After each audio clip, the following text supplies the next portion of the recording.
Rita!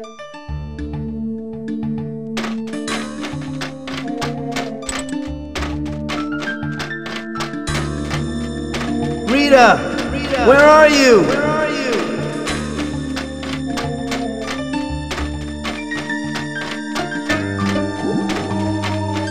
Help me, Mike.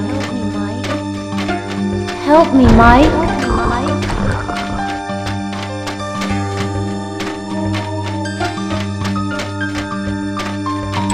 Help me.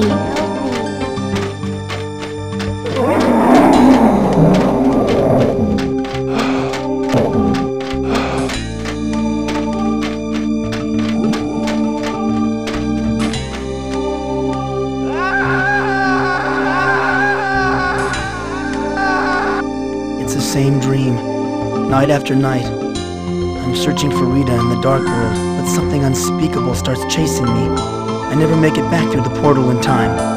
It's been more than a year since I foiled the Ancients' plans to grow an alien embryo in my brain, and still the dark world haunts me. Rita's murder is just the latest reminder that no place is safe from the darkness. Not even my hometown.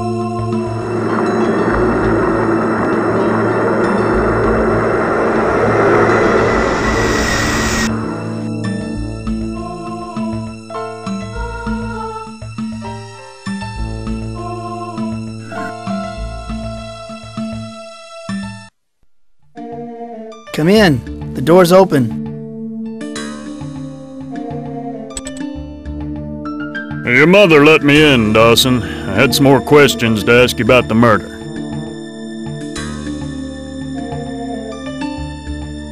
Am I a suspect, Sheriff? We have to look at everybody, Dawson. Especially everyone who was close to Rita.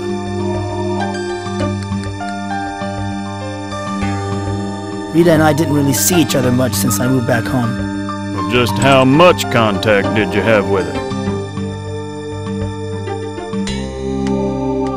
Look, we only saw each other a few times. I see. Were you having a relationship? I asked her out a few times, but she was always too busy with the library and stuff. What sort of stuff?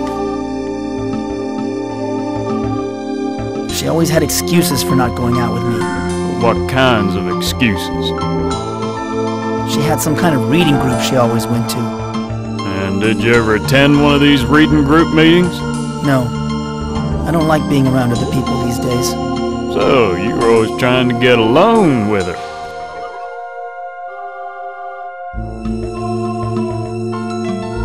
We weren't intimate, if that's what you're getting at. I see.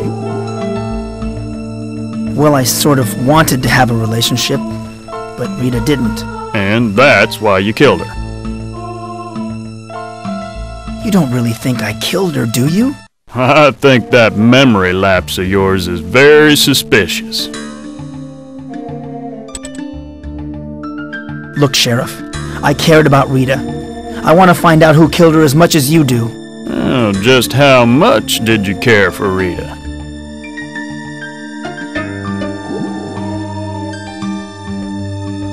Didn't we go all over this before? Yes, but that was last week and you left out a lot. Witnesses said you and Rita left the banquet together. What happened when you two were alone? Look, I don't remember being alone with Rita that night. I don't remember anything. I must have gotten drunk. Is that so? People said they heard you two arguing outside the school building. Look, Sheriff, I'm going to be late for my doctor appointment. I know all about your sessions with Dr. Sims, but the mayor wants you to make time to meet with the feds later. Feds? You mean the FBI? That's right. I don't much like the idea of them trampling over my turf, but the mayor wants me to bring them in. What's Mayor Fleming's interest in Rita's murder? He wants this case solved quickly with the election coming up and all. Seems he has some friends at the Bureau, and believe me, they won't go easy on you. I wish I had something to tell you, Sheriff. I really do. Well, if you remember anything, see me down at the station. But your memory had better return by today, or things won't look good for you.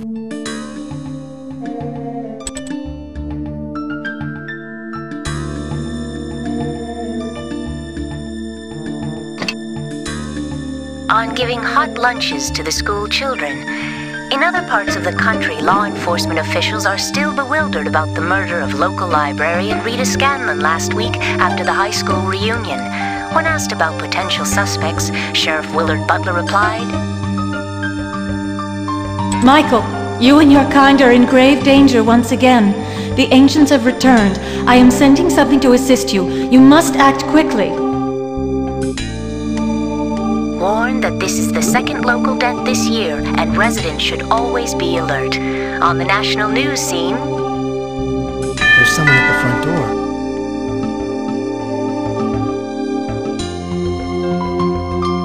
There's someone at the front. It's a ticket for a traveling carnival over in the park.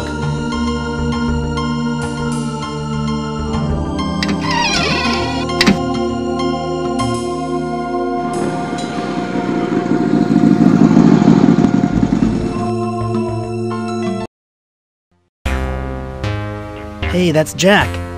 He likes to think he's tough with that motorcycle and all, but he's about the only new friend I've made since I returned home. Well, are you just gonna stand there gaping at me, Mikey boy, or are you gonna take a load off your feet?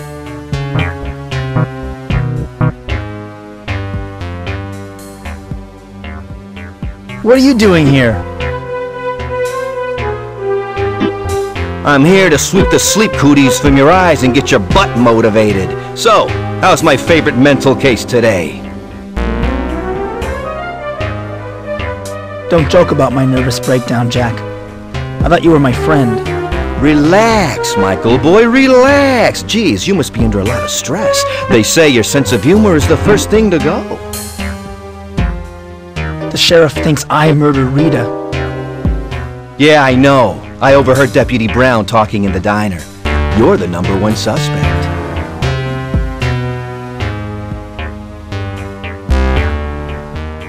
What should I do? Not to worry, Mikey boy. I've been giving your situation some thought, and I think there are some things Sheriff Butler overlooked. I'm too hungry to think right now, Jack. How about joining me at the diner? I don't think I'm very welcome there. Not after that stunt I pulled with a jukebox. Let's meet here after you've done stuffing your face.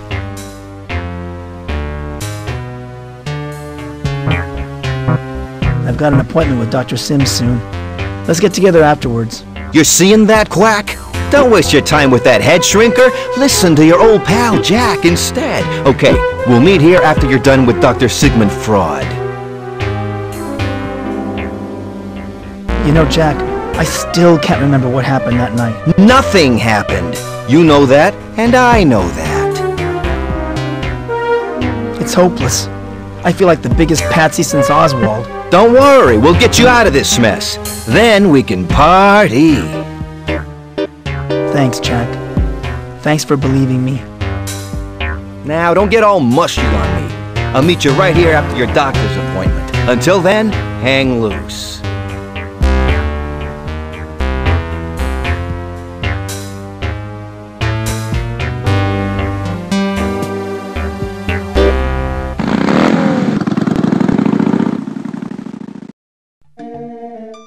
Hey, why the cold shoulder? What makes you think you're worth giving the cold shoulder to? So what are you doing here in the pool hall? Seeing Jimmy? What are you insinuating? I'm a married woman, I'll have you know. I just came in here for a smoke. Well, you did used to date Jimmy back when you were a cheerleader. But that was a long time ago. We're not the same people we were in high school, you know. So how is married life? Fine. Just fine. Now get the hell out of my life.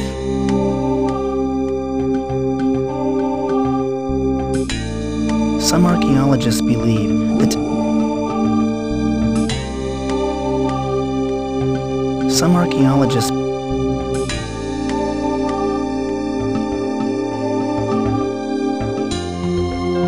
I found an old coat hanger. This might be useful.